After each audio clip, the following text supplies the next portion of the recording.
Thank you, Mr. Director. When we abandoned Afghanistan, we released about 5,000 terrorists from the Parowan detention facility.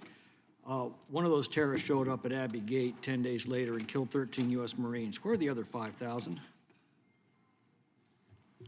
I don't know that I can tell you where all 5,000 Well, of them let are. me put it more simply. Have you encountered any here in the United States?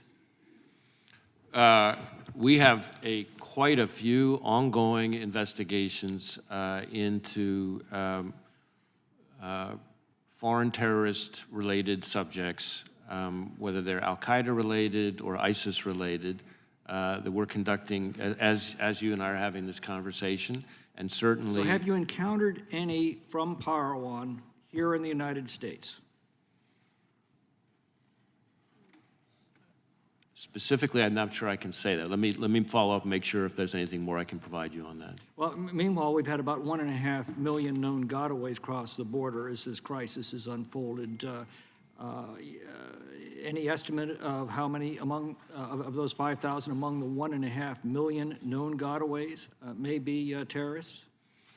I know that we have seen an uptick, which is obviously concerning to me, and I can tell from your question, concerning to you, in KSTs, as we call them, known or suspected terrorists coming across the southwest border. And our folks are working very hard to try to do our part to try to keep tabs on those individuals. Speaking of upticks, have we seen an uptick in criminal cartel or cartel-related gang activity in the United States over the last several years?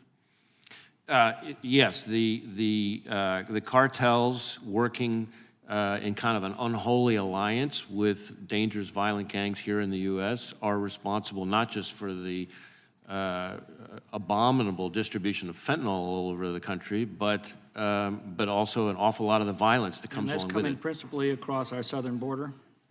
That's a huge driver of it, certainly. Huge driver. It's reported we've lost contact with the guardians of more than 85,000 unaccompanied minors who've been brought here by the cartels through the southern border. How many of these children are still unaccounted for? That I'm not sure. We have the answer to that. That may be a question for DHS. What's the Woods procedure?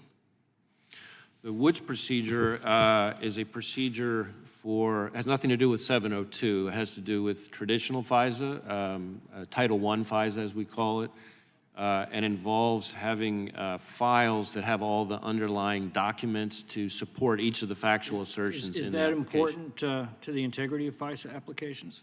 Yes, sir. In February 2020, you assured the committee that you took these FISA abuses seriously, that you were working to address them. A year and a half later, the Office of the Inspector General reported that you weren't. They reported systemic noncompliance and essentially that some FBI field personnel took the Woods procedure as a joke.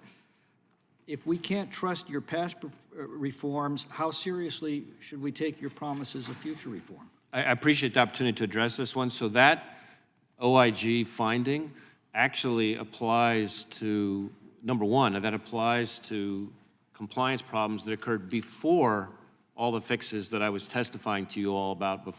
Even though the report came out later, it was covering a time period that predated all of the fixes and reforms we put in place. Your general counsel assured Mr. Durham that the abuses would not have happened because of the new procedures for supervisorial review, yet some of the worst abuses in Crossfire Hurricane were committed by supervisory agents. So why should we have any great confidence that's not going to happen again?